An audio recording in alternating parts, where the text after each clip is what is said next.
Two Armenian-American college students, Ara Medesian and Vahe Kuzoyan, met on a ski trip organized by the Armenian Student Association at Stanford and the University of California, and became friends.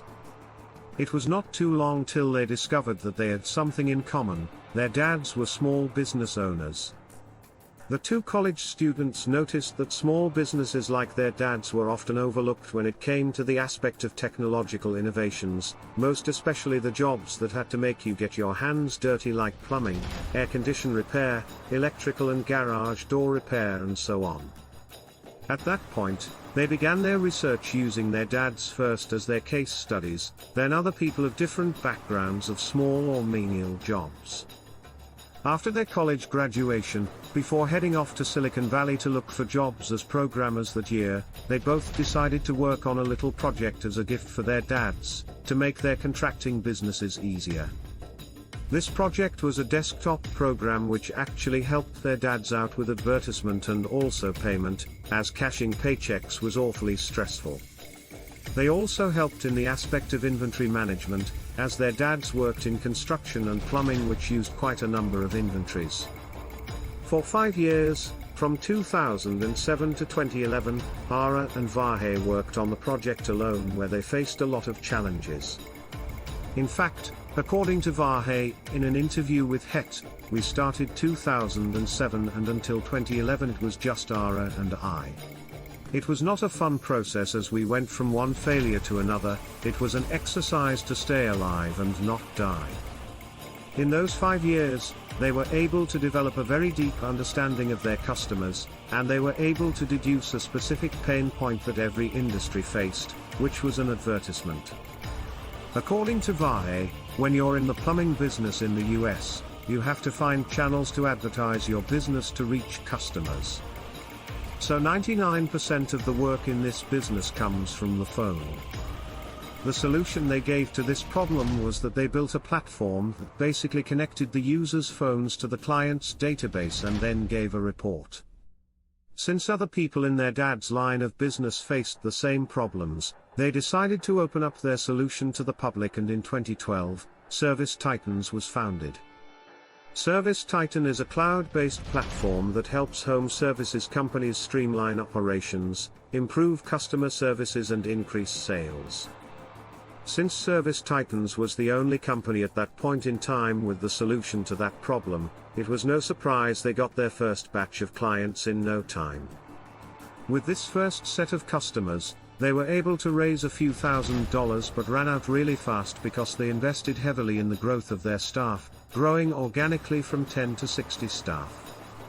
The decision to invest in staff strengthened the efficiency of the company, as the company was now able to not only work on a desktop application, but was able to gradually make the switch to becoming a cloud-based platform. The decision turned out to be a favorable decision, as the company started to attract the attention of investors. After talking to their best investor, based on their fast-paced growth and their credibility from the reviews customers gave, the company got an investment deal which was the sum of $18 million in 2015. At the time of the investment, their customers were estimated to be about 200 to 300 customers. With the investment, they were able to employ more workers to aid the growth of the company. The company grew steadily to having 700 employees, marking the beginning of major investments in the company. After landing their first major round of investment in 2015, the co-founders of one of LA's fastest growing startups had to make a major decision. They were flush with cash. It was time to start hiring more employees. But where should they go? Some people were asking if we could move to Santa Monica, or move downtown, said Vahe Kuzoyan, Servicetitan's president and co-founder. So Kuzoyan called an all-hands meeting and laid out all the potential locations that made sense for the company.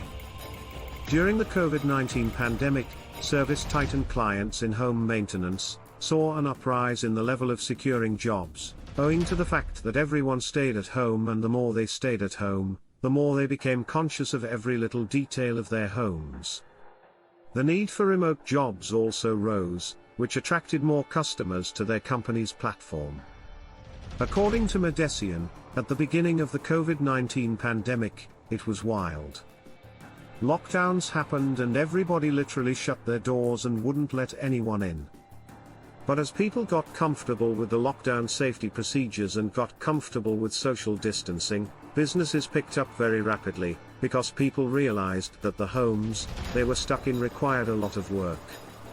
If you are getting value from this video, kindly share, and smash that like button. Don't also forget to subscribe and turn on the notification bell so you can be notified whenever we post a new video. Thank you. So, back to the video. Servicetitan's rapid growth through the COVID-19 pandemic emphasized the essential nature of the home and commercial service industry. The ability for technicians to work in a truly contactless way, powered by the software. The way this growth was made possible during the pandemic was by pushing out new features to assist contractors with the new realities of contactless customer interactions, remote access to software and much more. Servicetitan interviewed hundreds of customers in order to be able to develop a contractor's playback, along with an online community for contractors, to share their best practices with one another. In 2021, the company got a $200 million investment from Thoma Bravo. They also acquired Aspire Software, a St. Louis company that provides the same kind of end-to-end software for landscapers that Servicetitan does for other types of trades, for an undisclosed sum. Early in the same year 2021, the company also acquired ServicePro, a Columbus, Ohio company, specializing in software for pest control and lawn care contractors. Servicetitan doubled its key financial metrics in 2001 and 2022. Annual subscription revenue rose from $100 million to more than $250 million in 2022, and its customer base has expanded in a similar fashion. In 2019, 2,500 clients with a combined workforce of 50,000 were using Servicetitan software. In 2022, that rose to 7,500 clients with 100,000 workers. The company's funding and valuation have grown in tandem. 2 years ago, Servicetitan was valued at $1.65 billion. The new cash infusion from Thoma Bravo brings its total funding to nearly $1.1 billion and places its valuation close to the $10 billion mark. Matt Dessian, Servicetitan's chief executive officer, said that there is still enough room to grow as more than 3 million Americans work in the trades, with millions more in landscaping and lawn care. We originally started in plumbing, HVAC, and electrical trades because that is where Vahe's and my core expertise were, due to the work our parents did. But our mission from day one has always been to help all hard-working contractors across all trades, and we want to help all of them reach the level of success they deserve, Matt Dessian said. Fermin Rivera, the owner of Red Apple Air in LA's Harbor City neighborhood, said that Servicetitan has transformed how he manages his 15-person HVAC operation. After he saw a colleague posting about the company on Facebook a few years back, he looked into it and decided to sign up.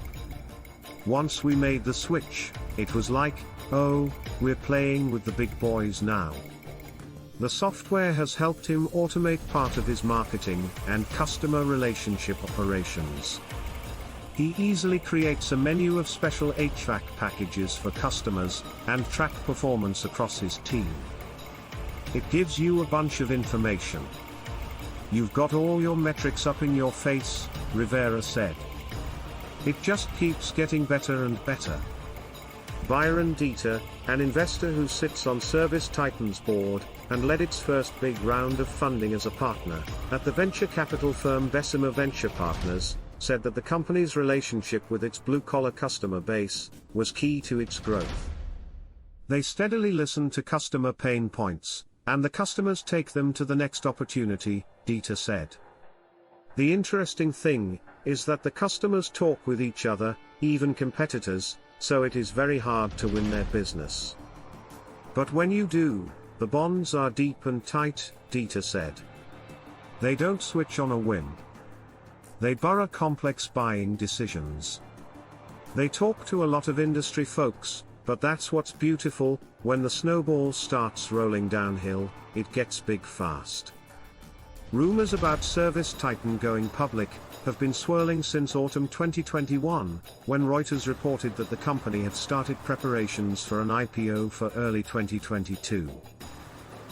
The Business Insider also reported that Servicetitan had filed confidential IPO paperwork with plans to go public at a valuation of $18 billion.